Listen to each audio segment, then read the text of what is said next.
Birth Story 6, the rarest of knots. Mom. She was over 40 and conceived through IVF with only a few viable embryos.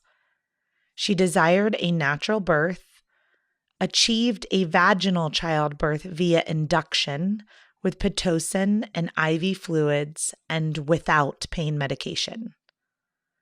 Baby number 1, Rowan. Born September 22nd, 5 pounds, 12 ounces. Gestation, 36 weeks, 0 days. Labor. She experienced PPROM without labor for 13 hours.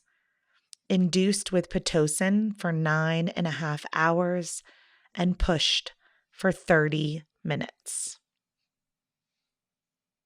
Dear Rowan, I was only able to meet your parents one time before your birth, as you decided to make an early entry into the world at 36 weeks.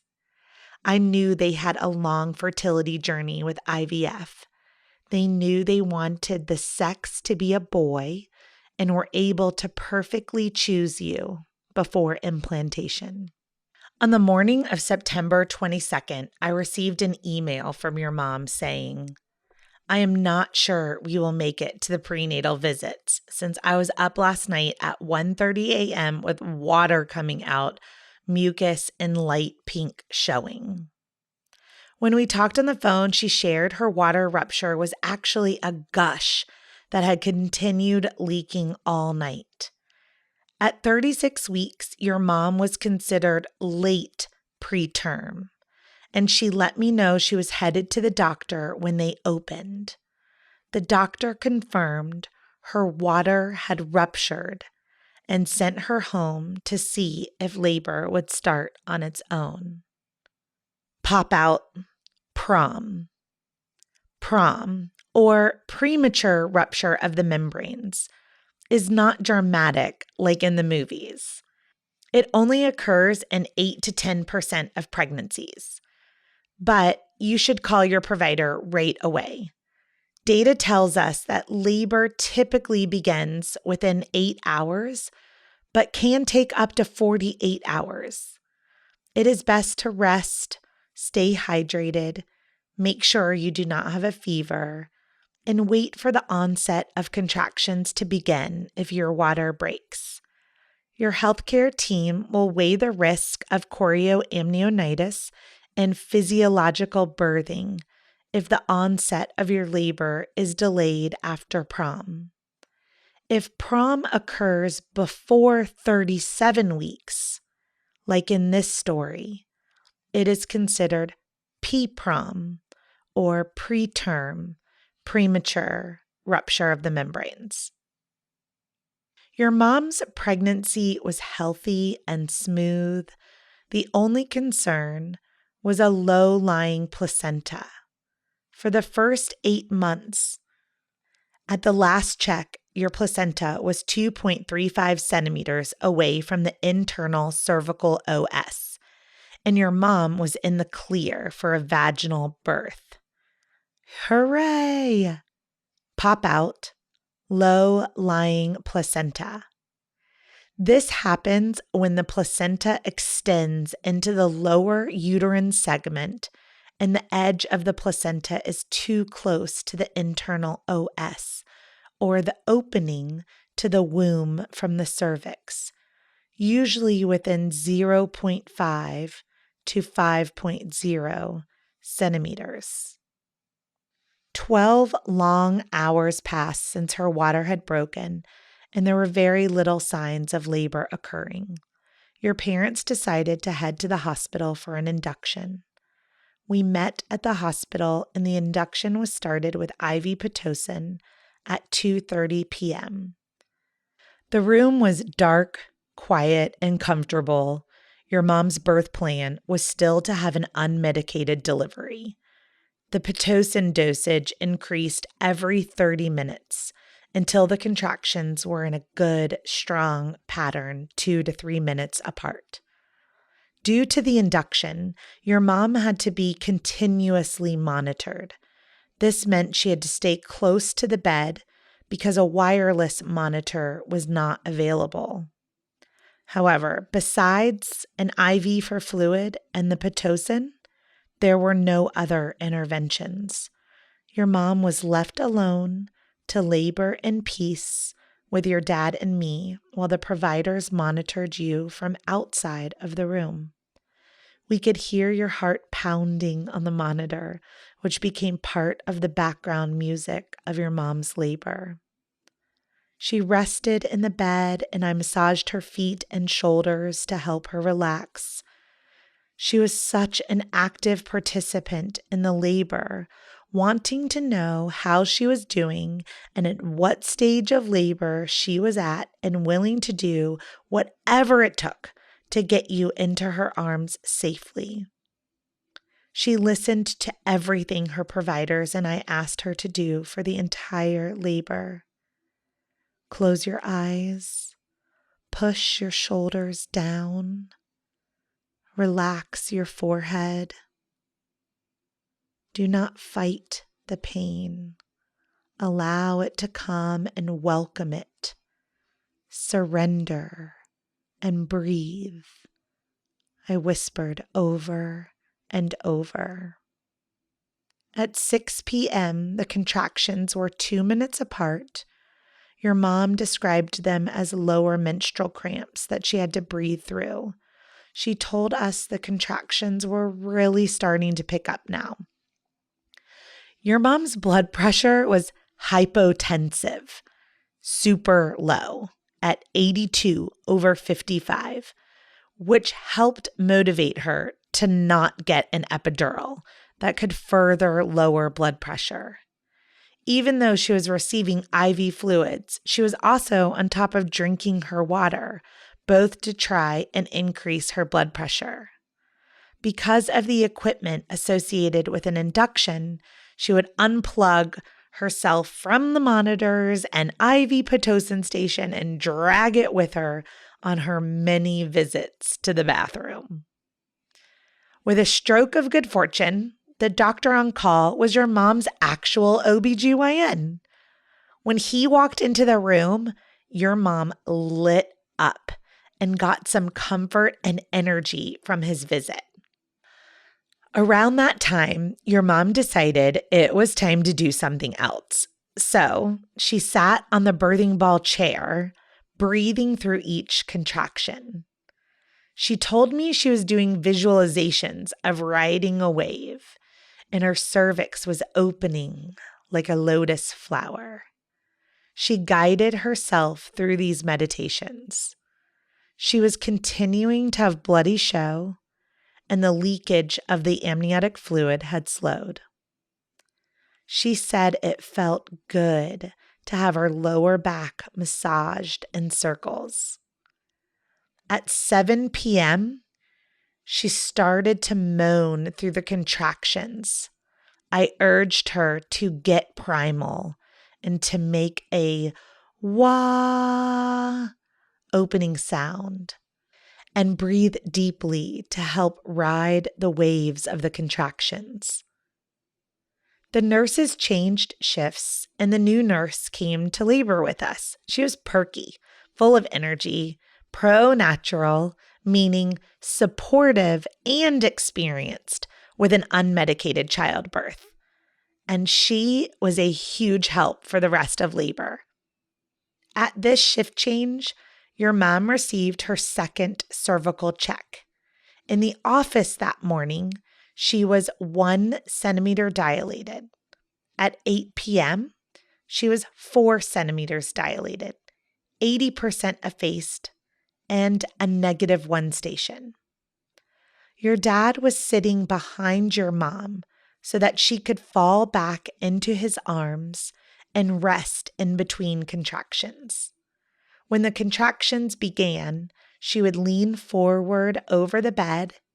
Your dad rubbed her lower back while I rubbed her upper back and shoulders and guided her through each contraction. She was growing tired as the surges were 2 to 3 minutes apart and lasting for 1 minute.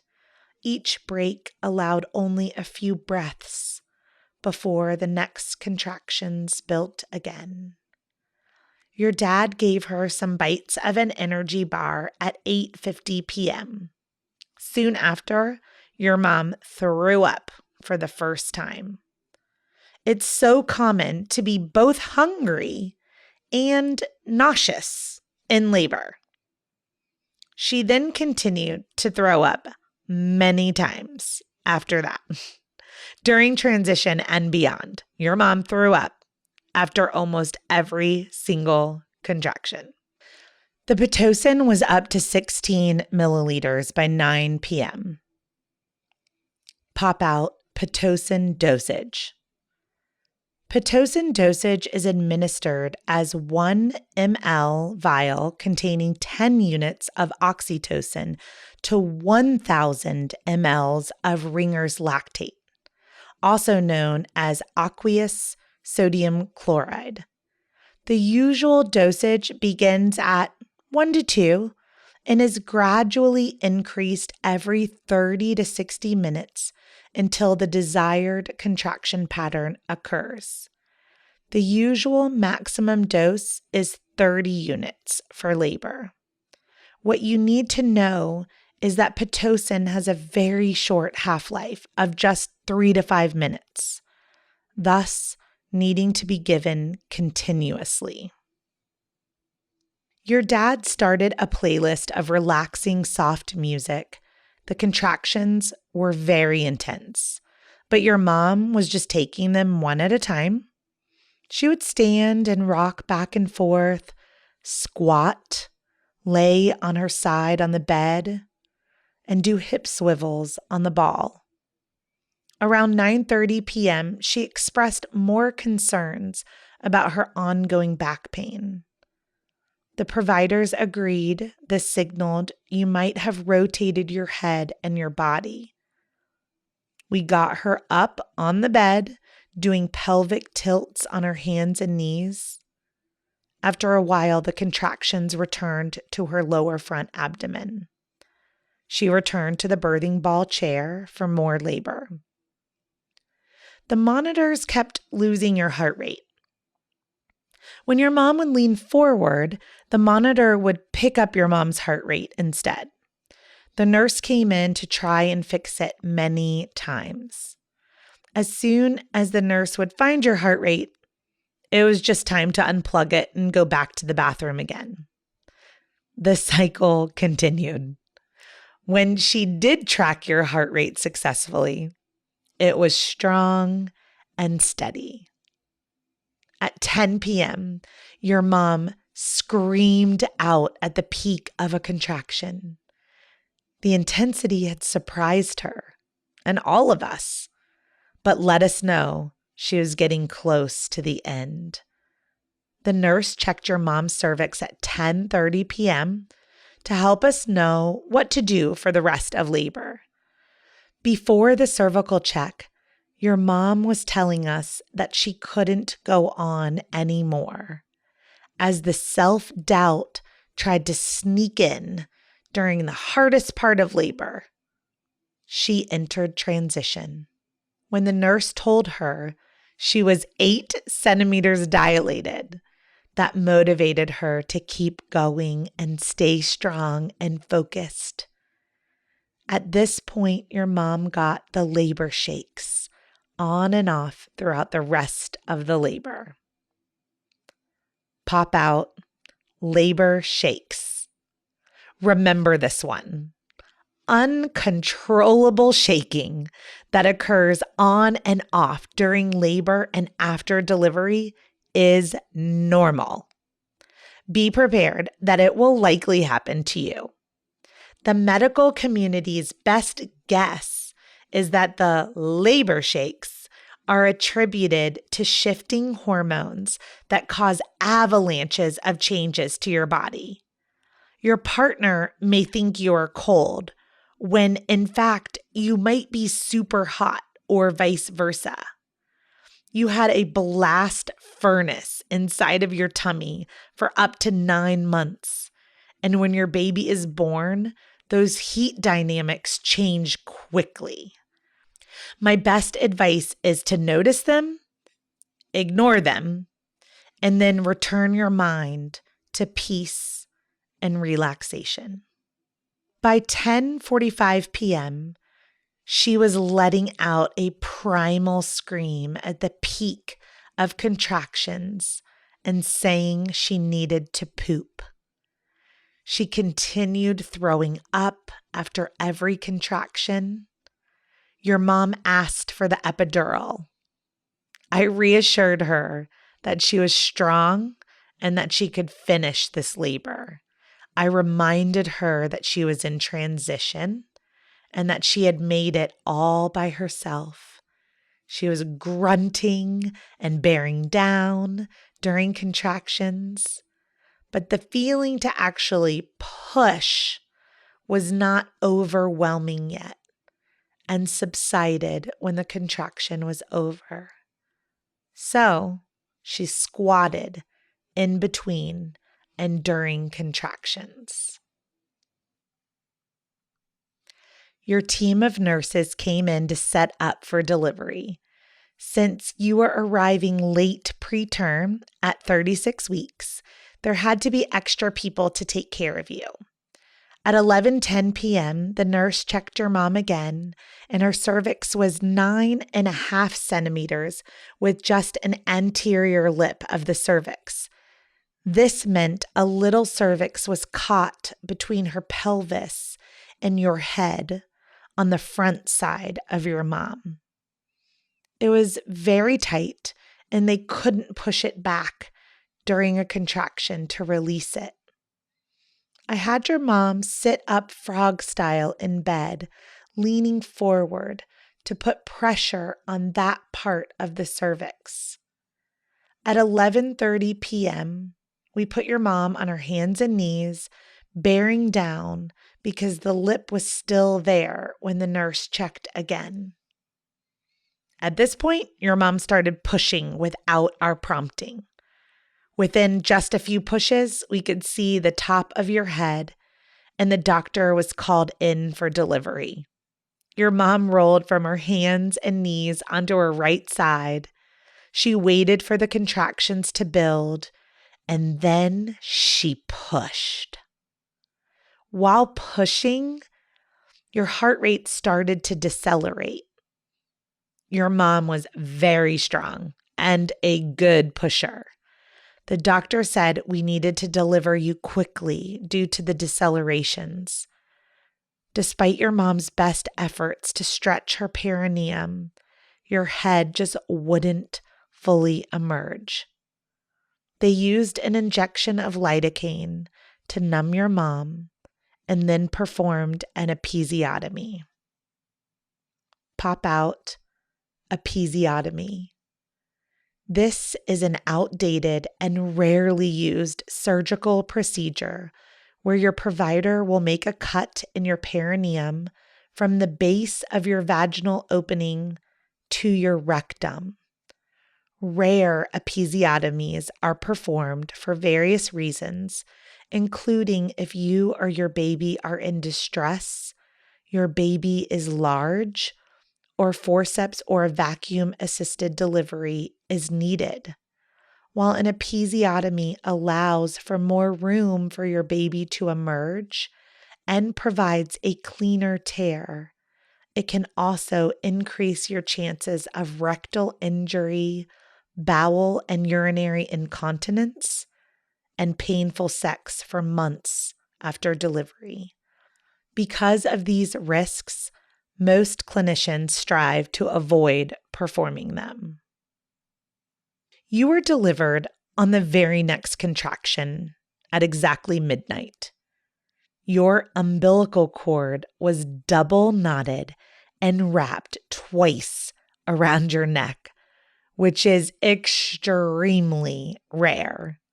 The doctor unraveled the cord, and as she delivered your head and said, "There is the culprit," she showed us the knots. Our bodies know what our babies need, and your mom's body knew that you must come early because of that double nuchal cord and wrap. Pop out True Knots and Wharton's jelly. A perfectly tied true knot in your baby's umbilical cord is rare, occurring in just 1% of all pregnancies. These knots form early on in pregnancy as your small baby dances around in the amniotic sac with its extra long cord. A true knot may be suspected on a fetal monitor with an abnormal heart rate.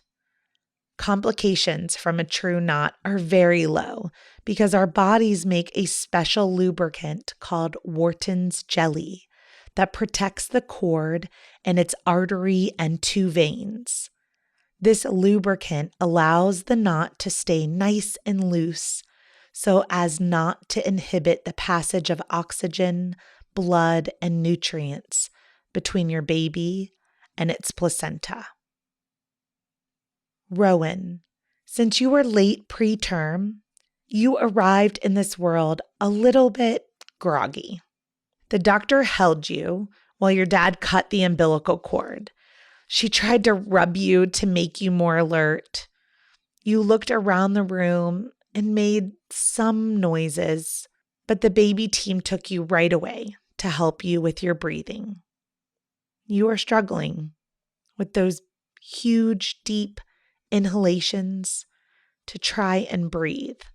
So they laid you on your mom's chest for just a minute before they took you to the NICU. I covered your mom up with a blanket and sat with her while the doctor delivered the placenta, which was saved for encapsulation, and took care of your mom's stitches to repair the episiotomy. Your dad was by your mom's side the entire time. You weighed 5 pounds, 12 ounces. Much love, your doula, Heidi.